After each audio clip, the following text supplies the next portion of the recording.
Dear students, जैसे कि आप लोगों को पता है और आप लोग काफ़ी दिनों से परेशान भी थे कि जो 11th क्लास में एडमिशन के लिए सीटी का एग्ज़ाम देना है, तो उसके लिए जो अप्लीकेशन करना है, रजिस्ट्रेशन करना है आपको, तो रजिस्ट्रेशन के लिए दिक्कत ये आ रही थी कि वेबसाइट जो ओपन नहीं हो रही थी। तो ये एक टेक्निकल प्रॉब्लम था, उसे आज सॉल्व कर लिया गया है। तो आज से जो वेबसाइट शुरू हो गई है, जिस वेबसाइट पर आपको जाकर जो है अपना रजिस्ट्रेशन करना है, वो वेबसाइट शुरू हो गई है।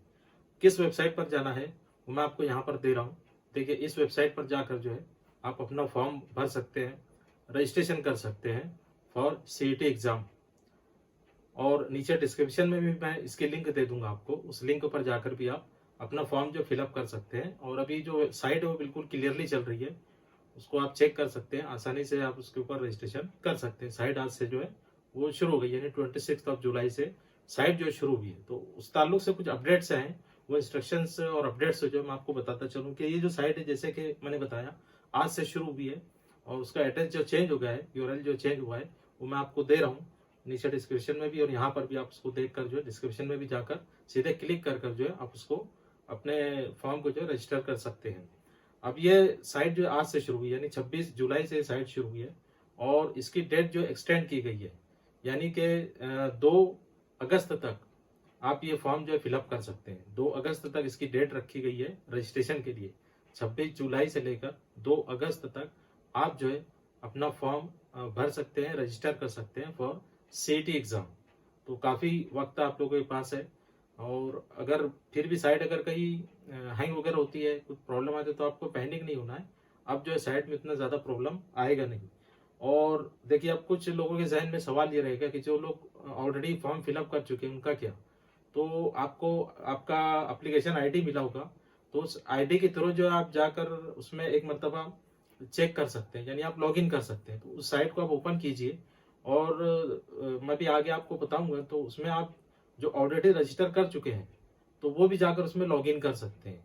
तो उसके लिए आपको अपना मोबाइल नंबर या मदर्स नेम और एप्लीकेशन आईडी जो आपका वहाँ पर मांगेगा वो आप वहाँ एंटर कीजिए, और आप एंटर कर कर वहाँ पर जो है चेक कर सकते हैं। ये उन लोगों के लिए जो रजिस्टर कर चुके हैं, जिनके पास उसकी प्रिंट है, जो स्क्रीनशॉट ले चुके हैं मोबाइल का पूरी इन्फॉर्मेशन के साथ, तो वो जाकर एक मरतबा चेक कर सकते हैं। लेकिन कुछ लोगों के साथ यूं भी हो सकता है कि रजिस्ट्रेशन करते दौरान ही आधा उसमें जो प्रोसेस हुआ है और वो प्रोसेस इनकम्प्लीट रह गया है। तो अगर आप उसमें लॉगिन नहीं कर पा रहे हैं, आप अगर लॉगिन करने की कोशिश कर रहे हैं और लॉगिन नहीं कर पा रहे हैं, तो इसका मतलब यह कि आपका रजिस्ट्रेशन नहीं हुआ है, तो आपको दोबारा रजिस्टर करना है। दूसरी एक चीज़ के, जो लोग रजिस्टर कर चुके हैं वो अपना मोबाइल नंबर भी उसमें अपडेट कर सकते हैं, यानी नया मोबाइल नंबर उसमें ऐड कर सकते हैं। तो अगर आपने रजिस्टर कर लिया है, आपको लगता है कि आप रजिस्टर कर चुके हैं, आपके पास प्रिंट आउट मौजूद है, तो भी अगर आप अपने आप को सेटिस्फाई करना चाहते हैं तो एक मरतबा उसमें लॉगिन कर कर आप देख सकते हैं। अभी मैं आपको एक डेमो बताऊंगा, उस तरीके से आप जाकर लॉगिन कर सकते हैं। और जिन लोगों का इनकम्प्लीट हुआ था उनको दोबारा जो है उसके लिए लॉगिन करना होगा, मीन्स रजिस्ट्रेशन करना होगा। अब जो नए लोग जो रजिस्टर करना चाहते हैं, तो जैसे इससे पहले जो चीज़ रिक्वायरमेंट थे वही चीज़ें अभी भी रहेंगी, यानी आपको अपना ईमेल आईडी चाहिए होगा, जो कि ऑप्शनल है। वो अगर अगर आपका ईमेल आईडी है तो आप यूज़ कीजिए, उसमें आपको इंटर करना होगा। अगर नहीं है तो आपके पास आपका जो है एग्ज़ाम सीट नंबर होना चाहिए, अपनी मदर्स नेम होना चाहिए और मोबाइल नंबर होना चाहिए। उसके थ्रू जो है आप रजिस्टर कर सकते हैं। देखिए, सीटी के रजिस्ट्रेशन के लिए आपको जो मैंने साइट बताई है, वो आपको गूगल क्रोम पर जाकर सर्च करना है। उस साइट को वहाँ पर आपको डायल करना है, टाइप करना है। और उस साइट पर जब आप जाएंगे तो इस तरीके से पेज ओपन होगा। इसमें दो ऑप्शन रहेंगे, एक तो न्यू कैंडिडेट रजिस्ट्रेशन है और दूसरा लॉगिन। अगर न्यू कैंडिडेट रजिस्ट्रेशन पर आप क्लिक करेंगे तो ये पेज ओपन होगा और इस पेज पर इस तरीके से ऑप्शन आएंगे। ऊपर आप जो है बोर्ड सेलेक्ट कीजिए। बोर्ड सेलेक्ट करने के बाद यहाँ पर अपना सीट नंबर और नीचे मदर से नेम डालिए और उसके बाद आगे आप जो प्रोसेस है उसको आगे बढ़ा सकते हैं। इस तरीके से आप इस पर रजिस्ट्रेशन कर सकते हैं। उसके बाद अगर आपने ऑलरेडी रजिस्ट्रेशन किया हुआ है तो उसके लिए अगर आपको लॉगिन करना है तो आप लॉगिन भी कर सकते हैं। उसके लिए आपको जो एप्लीकेशन सीरियल नंबर डालना होगा और साथ ही साथ मोबाइल नंबर डालना होगा अपना।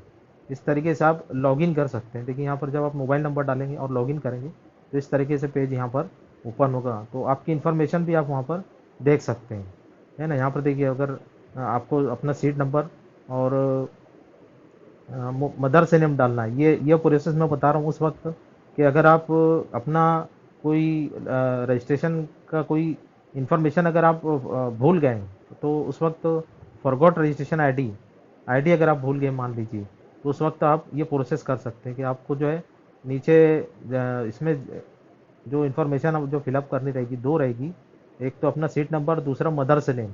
उसके बाद प्रोसेस करना है, तो आप अपना जो आईडी अगर आप फॉरगॉट कर गए हैं तो वो भी आप मालूम कर सकते हैं। तो ये मैंने इनिशियल आपको प्रोसेस बताया है। इसके अलावा भी आपको आगे जो प्रोसेस है वो इससे पहले मैं बता चुका हूँ। तो उस प्रोसेस के हिसाब से आप आसानी से जो है फॉर्म फिलअप कर सकते हैं। उसके अलावा देखिए कुछ तुलबा ऐसे, कुछ स्टूडेंट्स ऐसे हैं जिन्होंने सेमी इंग्लिश से जो अपना फॉर्म जो भरा था बोर्ड का, जो एसएससी बोर्ड का जो फॉर्म था वो सेमी इंग्लिश से जो है भरा था। तो उनके लिए कुछ उसमें प्रॉब्लम्स ये थी कि जो अदर सब्जेक्ट है वो काहे में रहेंगे। तो जो बेसिक सब्जेक्ट्स होते हैं जैसे इंपॉर्टेंस इंग्लिश, मैथ्स और साइंस, ये उनका इंग्लिश ही में रहेगा। जो सेमी इंग्लिश के बच्चे हैं, उन स्टूडेंट्स है, तुलबा है, उनका इंग्लिश, मैथ्स और साइंस, ये तीन सब्जेक्ट जो है ये इंग्लिश लैंग्वेज में ही रहेंगे, जो सेमी इंग्लिश वाले। और बाकी के जो सोशल साइंस के सब्जेक्ट्स होते हैं उसके लिए उनको ऑप्शन जो दिए रहेंगे लैंग्वेज के, वो सिलेक्ट कर सकते हैं। जैसे मराठी, उर्दू, वो सिलेक्ट कर सकते हैं। ये सिर्फ सेमी इंग्लिश के जो स्टूडेंट्स हैं उनकी मैं बात कर रहा हूँ। बाकी जो मराठी मीडियम के हैं या उर्दू मीडियम के हैं तो उनको सिर्फ एक लैंग्वेज सिलेक्ट करना है, इंग्लिश मीडियम, उर्दू मीडियम या मराठी मीडियम। उसके मुताबिक जो उनको पेपर देना रहेगा। तो इसके अलावा जैसे आगे मैंने प्रोसेस बताया था इससे पहले कि आपको डिस्ट्रिक्ट सिलेक्ट करना होगा, उसके बाद तालुका सिलेक्ट करना होगा। अब जहाँ पर बड़े सिटीज हैं, बड़े शहर हैं, मेट्रोपॉलिटन सिटीज है, तो वहाँ पर वार्ड भी सिलेक्ट करना होगा, जिस वार्ड में आप रहते हैं। क्योंकि बोर्ड होगा जो उसके मुताबिक वहाँ पर सेंटर से बनाने होंगे, सेंटर से वो बोर्ड आपको प्रोवाइड करेगा कौन सा सेंटर आपको दिया गया है। तो जो छोटे देहात है या गांव है तो वहाँ पर सिर्फ डिस्ट्रिक्ट और तालुका सिलेक्ट करें। अगर बड़े शहर में आप रहते हैं, आपका नेटिव विलेज जो है वो कोई बड़ा सिटी है, तो वहाँ पर आपको फिर उस इलाके में उस वार्ड को, जैसे अगर मुंबई, नासिक या बड़े सिटी में आप है तो उस वक्त तो जो आपको वार्ड भी जो है वो सेलेक्ट करना होगा, ये आप याद रखिए। तो ये कुछ इंस्ट्रक्शंस थी मैंने आपको यहाँ पर दी है। अब आप जो है तो डिस्क्रिप्शन में लिंक मैंने दी, उस पर जाकर फॉर्म भर सकते हैं। और एक इम्पॉर्टेंट चीज़ मैं आपको बताता चलूँ कि जो इंग्लिश का जो सिलेबस रहेगा इस एग्जाम के लिए, सीईटी के लिए, उसके लिए मैंने एक वीडियो जो है वो शेयर किया था। अगर आप लोगों तक पहुंचा है बहुत अच्छी बात है, आपने अगर उसको देखा है तो। अगर नहीं देखा है उस वीडियो को, तो मैं आपको बताता चलूँ कि इंग्लिश का जितने भी टॉपिक्स में पूछे जाने वाले हैं, तकरीबन तमाम टॉपिक्स जो है उसमें मैंने समझाने की कोशिश की है उस वीडियो में।